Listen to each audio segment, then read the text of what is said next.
3 సంవత్సరాలు కష్టపడి రైతు చేసిన బొమ్మ మంచి ధరకు గనక అమ్ముడుపోతే నా కుటుంబానికి మంచి సంతోషపడుతుంది. ముగ్గులమ్మ ముగ్గులు కలర్ కలర్ ముగ్గులు పచ్చ కలర్ తెల్ల ముగ్గు నీలం కలర్ రా కొడు చీరలమ్మ చీరలు పట్టు చీరలు సిల్క్ చీరలు డైలీ చీరలు ఏ చీర కావాలంటే సంక్రాంతి చీరలు తీసుకో అమ్మా. బొమ్మలమ్మ బొమ్మలు రంగురంగుల బొమ్మలు గాజు బొమ్మలు కట్టె బొమ్మలు కొనమ్మ గాజులమ్మ గాజులు రంగురంగుల గాజులు గోట్లు కూడా ఉన్నాయమ్మ కొనమ్మ కొను.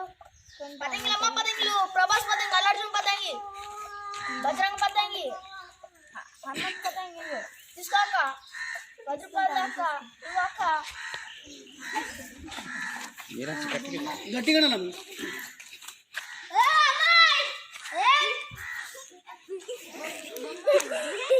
ఎంతకి ఇస్తావు?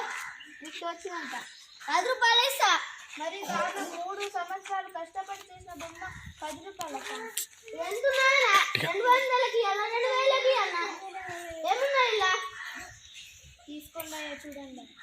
10 రూపాయలు ఇస్తా. ఒక్క రూపాయి చూడండి. 10 రూపాయలు మరి దారుణంగా 10 రూపాయలు అడుగుతూ 3 సంవత్సరాలు కష్టపడి చేసిన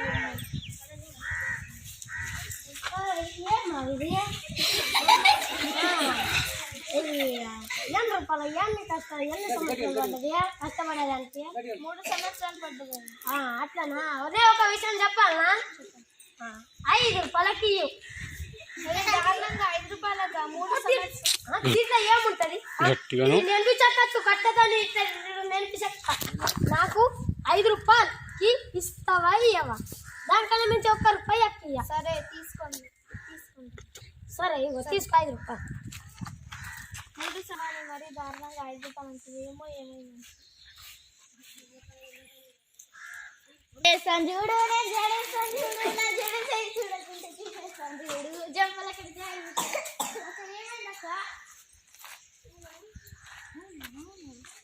అక్క నువ్వు బాధపడకు, నేను చేసి వాళ్ళ సంగతి చూస్తే అక్క నువ్వు బాధపడక అక్క సరేనా?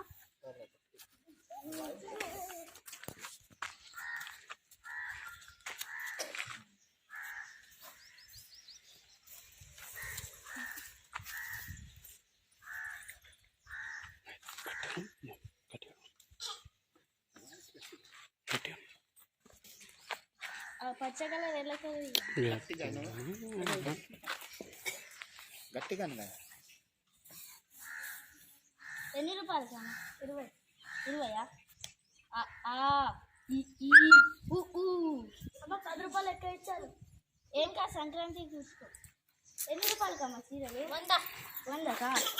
ఒక చీర ఎన్ని?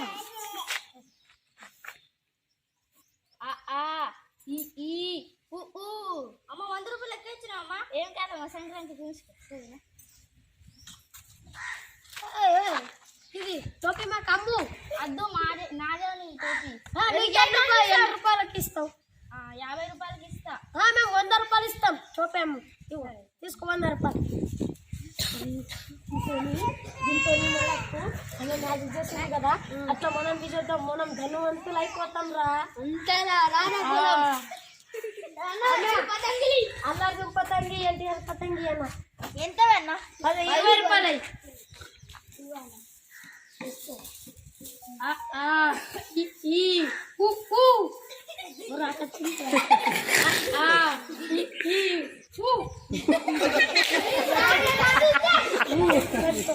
అంతే వెరీ గుడ్. పైసలు ఏమంటే మేము చిన్నప్పుడు చదివినాం. ఇప్పుడు చెప్పకరా మాకు. చోరుతాడు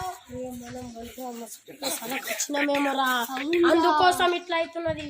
ఈవిడ మంచిగా చదవాలా అక్క. ఈ గాజులు తీసుకో.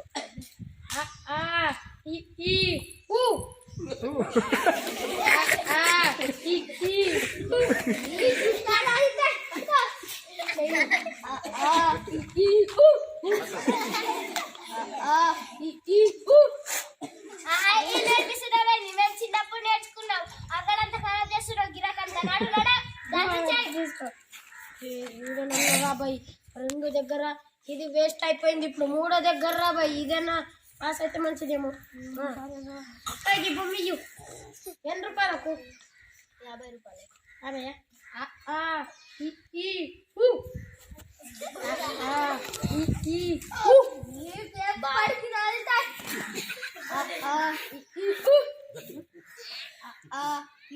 నువ్వు బొమ్మలు కొనందుకు వచ్చినావా? పైసలు లేకుండా చేత పడేసి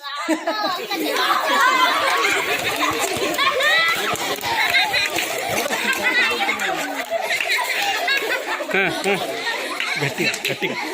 అరే మన మొక్కలు ఒకసారి వాళ్ళకి మోసం చేస్తాం రాబాయ్ ఈడ వీళ్ళకి మోసం చేయాలని వస్తే వీళ్ళేమో మనం దొంగ లెక్క దొరికిపోయినాం రా. అరే బాయ్ ఇంకోసారి ఆడ దొంగతనం చేయదు రా బాయ్ మోసం చేయదు నీతి. ఒకరిని మోసం చేయాలన్న ఆలోచన చాలా దారుణమైనది. ఒకవేళ అలా మోసం చేస్తే వారు కూడా ఎవరి చేతిలోనైనా మోసపోతారు. వారికి తగిన శాస్తి జరుగుతుంది.